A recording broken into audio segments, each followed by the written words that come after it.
2015 was definitely the year that great phones got really cheap. It seems that the entire year was leading up to this, the most bang for your buck smartphone. There may be a new king when it comes to budget smartphones with the release of BLU's latest, the BLU Life One X second generation. Hey everybody, it's Crystal Laura, and this is our review of the BLU Life One X.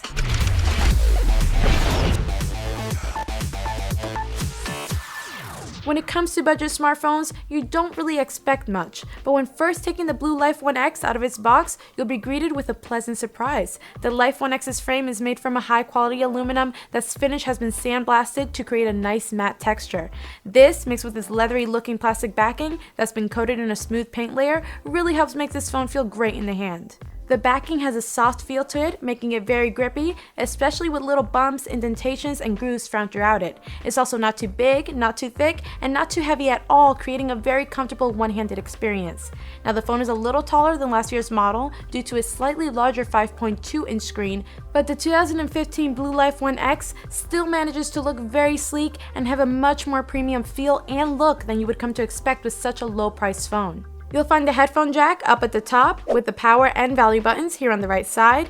They don't have any texture patterns to help distinguish between them when not looking, but they're spaced far enough apart where you'll probably never have any issues.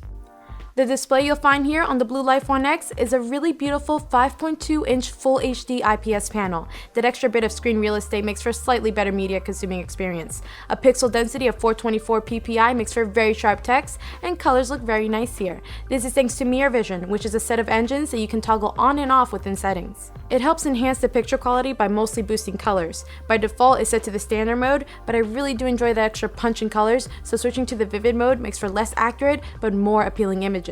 There's also a user mode you can toggle where you'll gain access to basic color tuning like contrast, saturation, and picture brightness, and advanced tuning like sharpness, color temperature, and dynamic contrast. Really, the standard and vivid color modes will be enough for some, but for a full HD IPS LCD screen, we were very impressed and loved watching videos on it. The display is protected by Corning Gorilla Glass 3, so it should hold up pretty well over time without any drops or falls.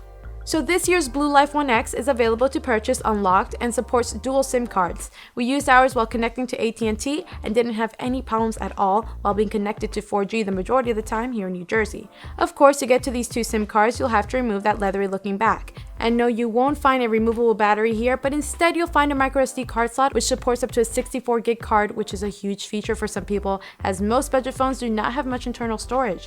The BLU Life One X is no exception as 16 gigs of internal storage is the only available model. Under the hood, we have an octa-core MediaTek MT6753 processor along with a Mali T720 GPU. These processors and graphic cards are obviously more so designed for cheaper mid-range phones, so you shouldn't expect the One X to dominate when it comes to benchmark ratings. But you'll find that this duo of hardware really makes for a great experience with some help from its 2 gigs of RAM, and that's a pretty decent amount of memory for such a cheap device. Now, even with this year's One X being a little thinner than last year's model, just by 0.2 millimeters, BLU managed to cram a battery with 900 mAh of extra capacity. 2,900 mAh is what you find here, which is quite impressive. I threw this phone through some benchmarks just to give us all an idea of how it ranks up against other phones, and Geekbench gave the single core a score of 628, with the multi-core score of this octa-core processor being 2,854. That's not too shabby really for a phone at this price, and just to compare that to one of the most popular budget phones out there right now, the Moto G, the BLU Life One X's Geekbench rating nearly doubles it. And Tutu's benchmark test gave it a score of 37,822, and GFX OpenGL's benchmark gave some pretty decent scores for its GPU. Now the most important thing is, all this makes for a very responsive and reliable experience when it comes to performance. Apps launch very fast, and with that 2 gigs of RAM, multitasking and flying in and out of the recent app screen is a great experience, much better than most budget phones out there. When comparing to a flagship smartphone, of course you'll notice a bit of an extra pause when clicking the recent app screen, and sometimes the phone may take a second to become responsive when scrolling to web pages, but these aren't as common as you would expect with these specs, and really they won't break your workflow when doing basic things. The phone even holds up well during gaming the most graphic-intensive games like Asphalt 8. You really get a nice and smooth gameplay experience. Some frames will drop sometimes, but not as much as I first expected, and it doesn't make games harder to play. That 2,900 mAh battery is a huge improvement over last generations and should definitely get you through the day. If you pick up a budget smartphone, usually you won't be doing heavy power user type things with your phone or be a huge gamer or picture taker, but I use the phone just as I would use a normal flagship phone. Gaming here and there, taking lots of pictures, sending lots of texts, sending emails to push, and without disabling account syncing, the phone would continuously last me the full day with 4.5 to 5 hours of screen on time.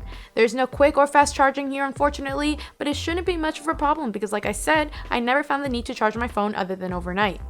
The BLU Life One X is running Android Lollipop 5.1 right out of the box, and this is probably BLU's best software experience yet. In the past, you never knew what you were going to get when it came to BLU software. With every new BLU smartphone release, the software experience, look, and feel seem totally different from the last. Sometimes having no app jars or being full of BLU's versions of standard apps. But it seems BLU has finally decided on something great. The software of the One X is very much like stock Android with a few extra features. There hasn't been much reskinning at all. The pull-down menu is the same, although with some extra tiles. The recent app screen is the exact same, but with a clear all button on the bottom. And when diving into settings, you won't notice any differences besides these extra menus towards the bottom. Smart Awake allows you to draw different characters on the screen while the phone is off, launching different apps, like drawing an M launches your preferred music player, C launches your camera, and O launches a flashlight. Also, double tap to wake is present here, which is an awesome feature and is extremely underrated. Of course, double tapping to turn off the display is present too, but this mode can be found under Smart Gesture. Here, you can also enable Pocket Mode, which uses the proximity sensor to save battery, and some other gestures like flipping the phone over to silence a call or an alarm. Even the home launcher, which they call Carefree Launcher, is quite nice. It's very simple and very functional. You may not be a fan of the messaging app or keyboard, but that's the beauty of the Google Play Store. Also, BLU has previously stated that they are making timely software updates a priority, so hopefully that means that we won't have to wait too long until we see Android Marshmallow 6.0 on the BLU Life One X. Usually cameras on budget smartphones are nothing special. They're there just in case you really need to snap a picture of something important or take a picture of something for reminders or references, and that's pretty much it. But recently this is changing, especially when it comes to the One X. Here we have a 13 megapixel main rear-facing camera with phase data, autofocus, and flash. And of course our front-facing selfie cam at 5 megapixels. And interesting enough, this camera also comes with a flash. You're not going to find any optical image stabilization here, but with a pretty fast shutter speed in bright areas, you shouldn't have too much problems with blurry images. The One X's cameras has pretty much the same pros and cons that you'd find in most mid-range smartphones. With enough light, you're consistently going to take really nice photos. The images that you'll take will often be quite soft, which isn't such a bad thing. Colors are more subdued compared to most cameras, but they still look very nice. And in the end, you're going to be able to take pictures that you won't feel embarrassed about sharing with people or even posting to social media.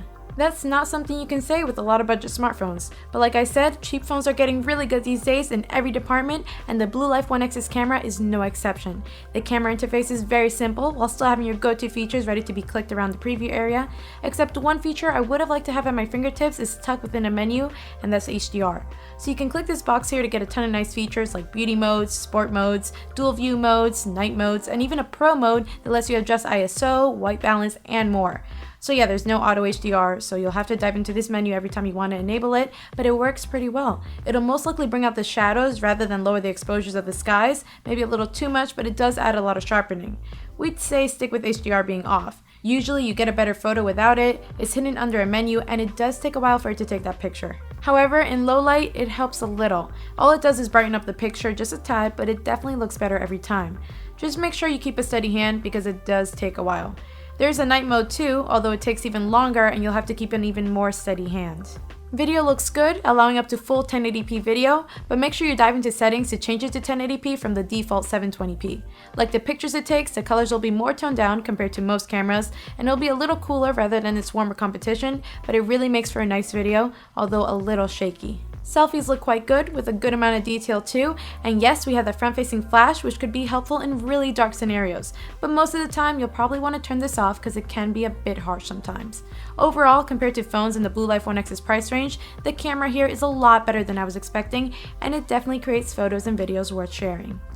When it comes to budget smartphones, most users will prioritize the lower price over the great hardware or software the phone has. But in this case, you're getting one of the cheapest phones out there with a great software experience and great internals. The BLU Life One X 2015 will only set you back $149, and that's really an amazing price for this phone that has great internal hardware that actually performs, a great unbloated and unskinned software experience, sleek design, and a good camera. To sweeten the deal even further, BLU includes some really nice in-ear earbuds out of the box, along with a screen protector and a nice case that actually is more of a clip-on backing. So once you remove the leathery plastic backing, you can replace it with this. The front will cover up the display, putting it into a dark mode, showing the time, along with music player controls. With price being the most important when it comes to budget smartphones, this second generation BLU Life One X is very appealing. And with the great hardware that it comes along with, this really is one of the best ones you can get right now for under $150. Thanks for watching this review. Comment below and let me know what you think of the BLU Life One X. Also leave a like because that really helps us out. Check out these other cool videos on the side here and click up there for our Android Authority app.